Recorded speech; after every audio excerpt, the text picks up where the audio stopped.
Hello everyone, welcome in my YouTube channel Biology for NEET Crackers. Students, आज की class में हम ads discuss करेंगे। किसका टॉपिक है, किस चैप्टर का? ह्यूमन हेल्थ और डिजीज़ चैप्टर का ही है ये भी। इसके बाद क्या डिस्कस करेंगे? कैंसर, और फिर drugs abuse and alcohol abuse. फिर फाइनली क्या होगा, हमारा चैप्टर फिनिश हो जाएगा। तो आज के जो डिस्कस करते हैं, क्या डिस्कस करते हैं? एड्स। एड्स क्या है? बोला जाए ग्रुप ऑफ सिम्टम्स। क्या? Group of symptoms. इस डिजीज़ में क्या होता है, अलग अलग प्रकार की बीमारियों के लक्षण दिखाई देते हैं। क्या दिखाई देते हैं? लक्षण दिखाई। ओके, तो चलिए देखते हैं। देखिए क्या लिखा है, एक्वायर्ड इम्यूनो डिफिशियंसी सिंड्रोम। ये क्या है? सबसे पहले तो इसका फुल फॉर्म है। सिंड्रोम मीन्स बोला जाए ग्रुप ऑफ सिम्टम्स। अभी मैंने बताया डिफरेंट डिजीज़ के कैरेक्टर दिखाई देंगे, सिम्टम्स दिखाई देंगे। पहली बार 1981 में देखा गया था एंड इन लास्ट 25 ईयर, पुराने 25 सालों से ये क्या पूरे के पूरे वर्ल्ड में फैल चुका है और लगभग 25 मिलियन से अधिक लोग इससे मारे गए हैं। मीन्स क्या, कहीं ना कहीं ये बहुत ही खतरनाक बीमारी है, डेंजरस है। देखिए ये क्या है, एक वायरस है, HIV वायरस। इसी के द्वारा क्या होता है, एड्स फैलता है। ठीक है, मीन्स बोला जाए फैलने का मतलब यही वायरस है जो HIV काज कराता है, एड्स काज कराता है। तो एक्चुअल में जिस समय एड्स की प्रॉब्लम दिखाई देती है तो बोलते हैं ना कि इसको एड्स, एक्चुअल में उसको एड्स नहीं होता। स्टार्टिंग में इसी वायरस का इन्फेक्शन हुआ होता है, तो वो इनिशियल टाइम होता है। उस समय क्या पूरी तरह से पेशेंट को ये नहीं बोलेंगे कि इसको एड्स हो गया, इसको HIV का इन्फेक्शन हुआ। बट क्या होता है, जब टाइम टू टाइम आगे धीरे धीरे क्या हो जाता है, वो डेंजर हो जाता है, पूरी तरह से बॉडी को अपने कैप्चर में कर लेता है, तब बोला जाता है कि फाइनली वो पेशेंट क्या है, एड्स से पूरी तरह से ग्रसित है। देखिए क्या है यहाँ पे, यहाँ सबसे पहले आपको क्या दिख रहा है, लिपिड की मेम्ब्रेन, जो कि इसकी आउटर कवरिंग है। ठीक, उसके अंदर देखिए तो उसके अंदर आपको यहाँ जेनेटिक मटेरियल दिख रहा है ना, ये देख रहे हैं कि ये RNA दिख रहा है। ठीक, और देखिए ये मैट्रिक्स है इनसाइड, चूँकि सेल के मेम्ब्रेन के अंदर क्या मैट्रिक्स फ्लूइड मटेरियल है, सेमी फ्लूइड मटेरियल है। ये क्या देख रही है, ये दिखा है कैप्सिड। कैप्सिड क्या होता है, जो जेनेटिक मटेरियल होता है वायरस का, उसकी आउटर कवरिंग को कैप्सिड बोलते हैं। इसकी यूनिट को कैप्सोमियर बोला जाता है। तो ये बोला जाए जो outer covering of genetic material in the virus called capsid.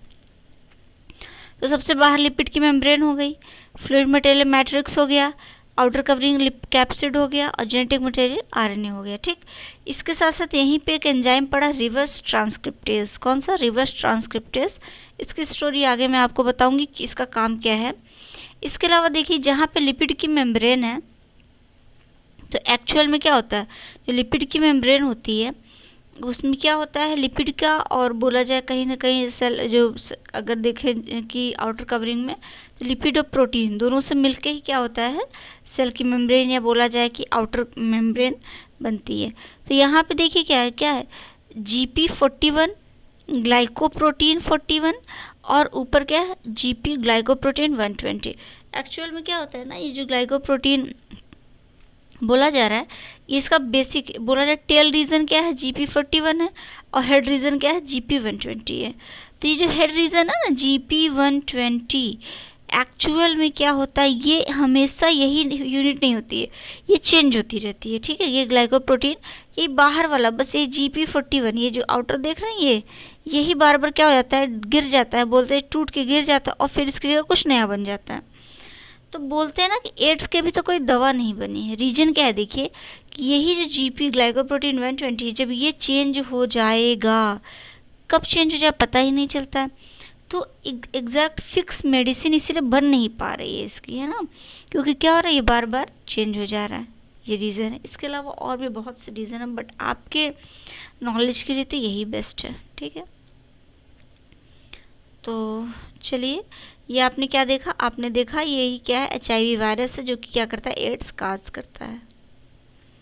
ये देख रहे हैं, एक्चुअल में अगर इसका ये देखना हो तो रियल में पूरा का पूरा क्या है, विथ नेमिंग के साथ ही है, बट एक्चुअल में देखिए लैब में कुछ ऐसा वायरस दिखता है इस टाइप से। अच्छा, अभी इसका हम लोग फंक्शन देखते हैं, ये काम करता कैसे है। चलिए, तो देखिए यहाँ पे पूरा सा फंक्शन अभी आपके NCERT का ही है, जो कि है ये शॉर्ट में है। इसी को आप जब, अभी तो मैं पूरा फंक्शन आपको समझा दे रही हूँ, आपको जब लॉन्ग में लिखना होगा तो इसी को आप एरो करके बना के आप क्या करो, पूरा इसको थ्योरी लिख लो। और वैसे डायग्रामेटिक भी आप ऐसे भी एग्ज़ाम में आप बोर्ड्स में बना दो, पूरा थ्योरी भी लिख दो, अच्छे मार्क्स मिल जाते हैं। क्योंकि अगर यहाँ से आएगा तो अगर छोटे नंबर में पूछा तो एड्स का फुल फॉर्म, HIV का फुल फॉर्म, एलिसा का फुल फॉर्म, ये सब पूछता है। अगर लॉन्ग क्वेश्चन बनाते हैं तो या तो पूरा फंक्शनिंग की एड्स काज कैसे होता है बॉडी में, HIV एंट्री कैसे करता है ये पूछते हैं, और फिर नहीं तो इसके सिम्टम्स क्या हैं, उसको बचाया कैसे जा सकता है। ओके, तो चलिए देखते हैं इसका फंक्शन। देखिए सबसे पहले क्या लिखा, रेट्रोवायरस। क्या लिखा, रेट्रोवायरस। एक्चुअल में ये जो वायरस है HIV वायरस किस ग्रुप का है, रेट्रोवायरस का। ठीक है, तो अभी यहाँ HIV लिखा हो या रेट्रोवायरस हो, मेन किसकी बात कर रहा है, एड्स वायरस की बात कर रहा है। क्या लिखा है देखिए, आउटर, ये देख रहे हैं ना, ऐसा कुछ आउटर कवरिंग है, अंदर ये जेनेटिक मटेरियल है। तो क्या ये बाहर की कोट हो गई और अंदर जेनेटिक मटेरियल। अभी और भी बाहर के ये जो अभी आपने स्ट्रक्चर देखे ना, ये लिपिड की मेम्ब्रेन, GP41 GP सब कुछ है, बट वहाँ पे डायग्राम में यहाँ पूरा नहीं दिखाया गया, क्योंकि बस सिर्फ एक कैप्सिड की लेयर दिखा दी है, अंदर जेनेटिक मटेरियल, क्योंकि मेन उसी का काम है। ओके, तो चलिए देखते हैं क्या है। देखिए कि क्या है, रेट्रोवायरस है। फिर क्या, वायरल RNA कोर, वही बाहर की कवरिंग को, ये जो बाहर की कवरिंग है ना, ये इसी को बोला गया वायरल RNA कोर। ठीक, अब क्या है, ये वायरस जा रहा है किसको, किसी नॉर्मल सेल को। Virus infect normal animal cell. ये जो आपको ये पूरी की पूरी ये कवरिंग दिख रही है, ये नॉर्मल एक एनिमल सेल की कवरिंग बनाई गई है। मीन्स किसी भी ह्यूमन बॉडी का आप समझ सकते हैं, तो उसी का समझिए कि क्या है, किसी एक सेल का। ध्यान रखिए, कवरिंग का मतलब क्या, बॉडी की किसी एक सेल की आउटर कवरिंग। ठीक, उसको क्या बोला गया, सेल के बाहर करेंगे प्लाज्मा में, तो किसी एक सेल को लेके बात कर रहा है, क्योंकि ये जाएगा जब एंट्री करेगा बॉडी में तो किस सबसे पहले किसी एक ही सेल को ना इन्फेक्ट करेगा, इसलिए क्या बोल रहा है, किसी एक सेल का। तो लिखा बाहर कवरिंग क्या, प्लाज्मा मेम्ब्रेन बोलते हैं ना। ठीक, तो अब देखिए क्या गया, गया है बाहर लग गया है। ठीक है, अब क्या है कि जब बाहर लग गया है तो कुछ टाइम में क्या होगा कि लगने के बाद ये अपना जेनेटिक मटेरियल ट्रांसफ़र करेगा। देखिए, viral RNA is introduced into the cell, यहाँ लिखा है ना ये। अब क्या, वायरल RNA क्या बॉडी में एंट्री कर गया है। ठीक, और RNA तो एंट्री कर गया, बट जब बाहर की जो इनकी कोट है वो बाहर ही रह गई। ठीक, कोट से मतलब नहीं, सिर्फ अपना जेनेटिक मटेरियल क्या करता है, मेन एंट्री करता है इनका। तो अब देखिए क्या है, जब ये सेल में एंट्री कर गए हैं तो क्या हो रहा है, अब ये एंट्री करने के बाद क्या बना रहे हैं, DNA बना दे रहे हैं। किसका DNA बना रहे हैं, वायरल का DNA बना दे रहे हैं।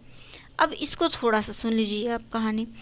एक्चुअल में देखिए होता क्या है कि नॉर्मली जो है एक बोला जाए कि जो DNA होता है नॉर्मली वो क्या करता है, ट्रांसक्रिप्शन करता है, और ट्रांसक्रिप्शन के बाद क्या बनाता है, ये बनाता है RNA। क्या बनाता है, RNA। और फिर RNA क्या करता है, ट्रांसलेशन करता है, क्या बनाता है, प्रोटीन। ठीक, ये सिंपल फंडा होता है बॉडी में। DNA था, DNA ने ट्रांसक्रिप्शन के द्वारा RNA बनाया, RNA ने ट्रांसलेशन के द्वारा प्रोटीन बनाया। ठीक, ये सिंपल फंडा होता है। इसके अलावा अगर DNA खुद से ही एक नया DNA बनाता है तो उसको रेप्लिकेशन बोलते हैं। क्या बोलते हैं, रेप्लिकेशन बोलते हैं। ठीक, बट कुछ केसेस में ऐसा होता है, कुछ केसेस में ऐसा होता है कि कभी कभी जो DNA है और जो RNA है, कभी कभी ऐसा होता है कि RNA किसी का जेनेटिक मटेरियल है और वो क्या करता है, खुद क्या बनाने लगता है, DNA बनाने लगता है। क्या बनाने लगता है, DNA। ठीक, तो अच्छा ऐसे तो उसको सपना तो आएगा नहीं कि चलो भैया उठो DNA बना लो, ऐसा तो कुछ है नहीं। RNA है, अगर वो DNA बना रहा है तो कहीं ना कहीं कुछ तो होगा। तो एक्चुअल में यहीं पे इसके पास, इस जेनेटिक मटेरियल के पास एक एंजाइम होता है, उसको बोलते हैं रिवर्स ट्रांसक्रिप्टेज एंजाइम, RT। क्या बोलते हैं, RT, रिवर्स ट्रांसक्रिप्टेज एंजाइम। इसी एंजाइम की हेल्प से वो क्या बनाता है, DNA बनाता है। और मैं आपको बता दूं, इसके पहले आपने डायग्राम में देखा था, ये देखिए रिवर्स ट्रांसक्रिप्टेज एंजाइम क्या RNA के पास ही पड़ा हुआ है। तो जब ये जेनेटिक मटेरियल इसका एंट्री किया तो RNA के साथ साथ एंजाइम भी एंट्री कर गया, और ह्यूमन सेल में एंट्री करने के बाद, पहुंचने के बाद उसी ह्यूमन सेल के अंदर क्या कर रहा है, वायरल का जो RNA है वो किस में कन्वर्ट हो गया, वायरल DNA में।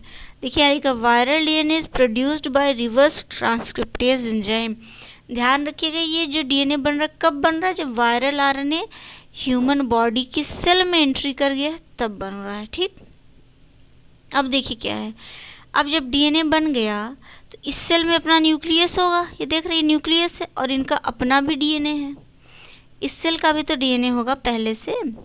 ठीक, तो इस सेल का नॉर्मली क्या है, न्यूक्लियस है, देख रहे हैं यहाँ पे इनका डीएनए, इस सेल का नॉर्मल हेल्दी डीएनए है। अब क्या करेंगे, जो वायरल डीएनए है ये चला जाएगा कहाँ, एंट्री कर जाएगा, न्यूक्लियस में एंट्री कर जाएगा। तो लिखा है ना, viral DNA incorporate into the host genome. अब ये होस्ट की सेल में तो सारी कहानी हो रही है, तो अब ये कहाँ डीएनए एंट्री कर गए होस्ट के जीनोम, मीन्स यही अंदर जेनेटिक मटेरियल के पास, और एंट्री करने के बाद क्या किया, दोनों जुड़ गए आपस में। ठीक, तो जैसे ही ये वायरल डीएनए नॉर्मल डीएनए से जुड़ा हुआ क्या, कि जो वायरल डीएनए सारी की सारी न्यूक्लियस की एक्टिविटी को अपने अंडर में ले लिया। ठीक, क्योंकि काफ़ी एक्टिव होता है, ये बोला जाए डोमिनेंट है, हाइपर नेचर का है नॉर्मल डीएनए की अपेक्षा, तो सारी की सारी एक्टिविटी अपने अंडर में ले लिया। अब ये जो डीएनए है, अब नॉर्मल तो कहानी है, आप जानते हैं डीएनए क्या बनाता है, आरएनए बनाता है, आरएनए क्या बनाता है, प्रोटीन बनाता है, ये तो सिंपल सा सिस्टम है।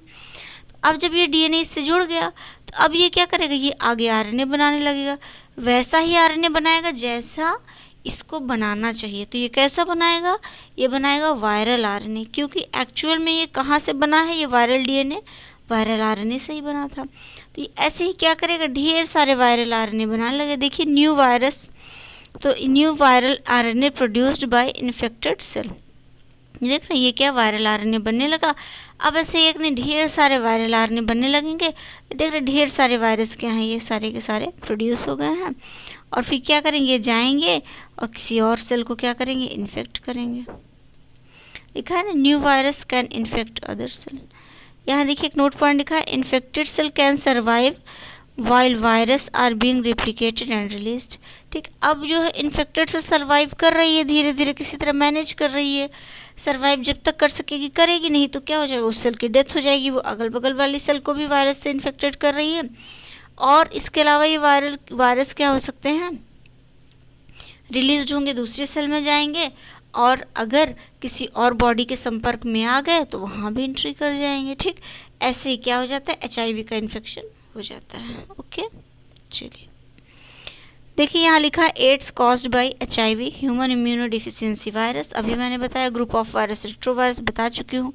ट्रांसमिशन कैसे होगा, sexual contact with infected person, अगर ऐसा पर्सन जिसको एचआईवी की प्रॉब्लम है, अगर उसी के साथ एक हेल्दी पर्सन सेक्सुअली कांटेक्ट में आ जाता है तो एक्चुअल में ये होता क्या है, ये होता है exchange of fluid material.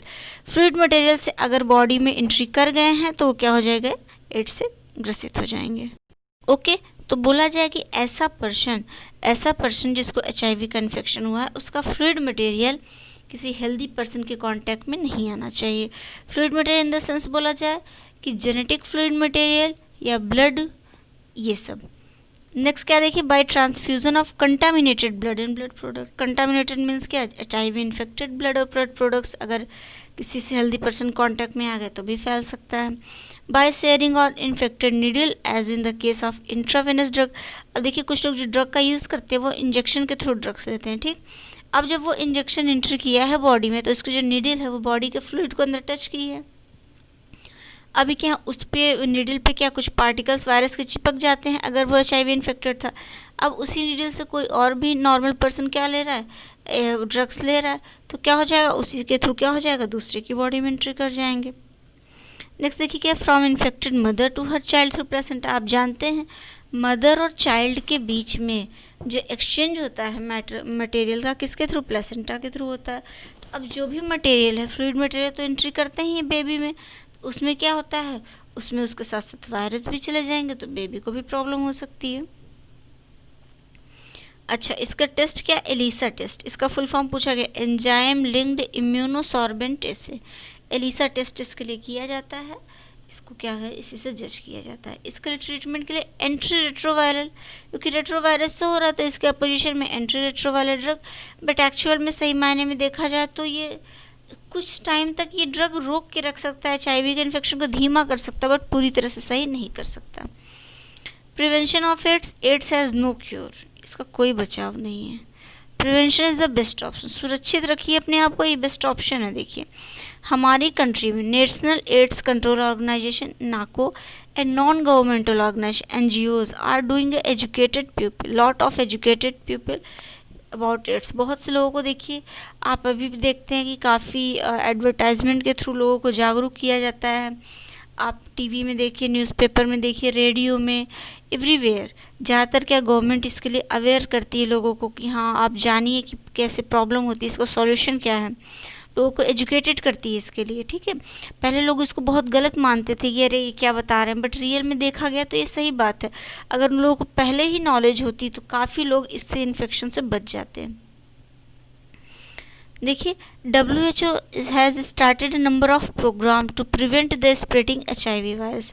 WHO world health organization ने क्या किया था, प्रोग्राम बनाया था, इससे क्या हुआ HIV इन्फेक्शन को फैलने से रोक सकें। सबसे पहले क्या, मेकिंग ब्लड, सबसे पहले जो ब्लड है from blood bank safe from HIV, blood bank से लिया जाए, क्योंकि ब्लड बैंक में जो ब्लड होता है वो पूरी तरह से जांच करके तभी वहाँ पे सुरक्षित रखा जाता है कि कहीं उसमें HIV या कोई और इन्फेक्शन तो नहीं है। Use of only disposable needle syringe, ऐसे सिरिंज यूज़ करिए जिसको एक बार यूज़ करिए फिर कचड़े में फेंक दीजिए। Free distribution of condoms, condoms बोला जाए rubber thin, rubber like thin material है जो कि क्या ड्यूरिंग सेक्सुअल कांटेक्ट में आने के समय यूज़ किया जाता है। तो अभी क्या है कि फ्रीली काफ़ी डिस्ट्रीब्यूट किया गया लोगों को अवेयर करने के लिए। कंट्रोलिंग ड्रग एब्यूज़, ड्रग्स लेते समय जो नीडल का यूज़ करते हैं उसको नहीं यूज़ करना चाहिए, और उसके ड्रग्स के बहुत ही ज़्यादा नुकसान होते हैं तो उसको कंट्रोल करना चाहिए। एडवोकेटिंग सेफ सेक्स, अगर किसी ऐसे पार्टनर से जिसको आप नहीं जानते हो अगर उसके साथ सेक्सुअल कांटेक्ट में आ रहे हो तो सेफली मीन्स बोला जाए कि जितने भी कंडोम्स वगैरह हैं उन सब का यूज़ करना चाहिए। Promoting regular checkup for HIV, तो रेगुलर अगर आप किसी ऐसे एरिया में है कि किसी को HIV का इन्फेक्शन या अगर आपको अपने पे डाउट है तो आपको बीच बीच में चेक कराते रहना चाहिए। HIV ससेप्टाइबल पॉपुलेशन एक्सेट्रा, तो मीन्स क्या, रेगुलर चेकअप कराते रहेंगे तो इससे पता रहेगा कि आप सुरक्षित हैं। ओके, तो फाइनली देखिए क्या स्टूडेंट्स, ये क्या एड्स टॉपिक यहीं पे फिनिश होता है। अभी क्या करिए, आप इसको अच्छे से रेडी करिए, प्रिपेयर करिए, लर्न करिए, नोट्स प्रिपेयर करिए। ओके, नेक्स्ट जो हमारा टॉपिक रहेगा वो रहेगा कैंसर। Okay, thank you.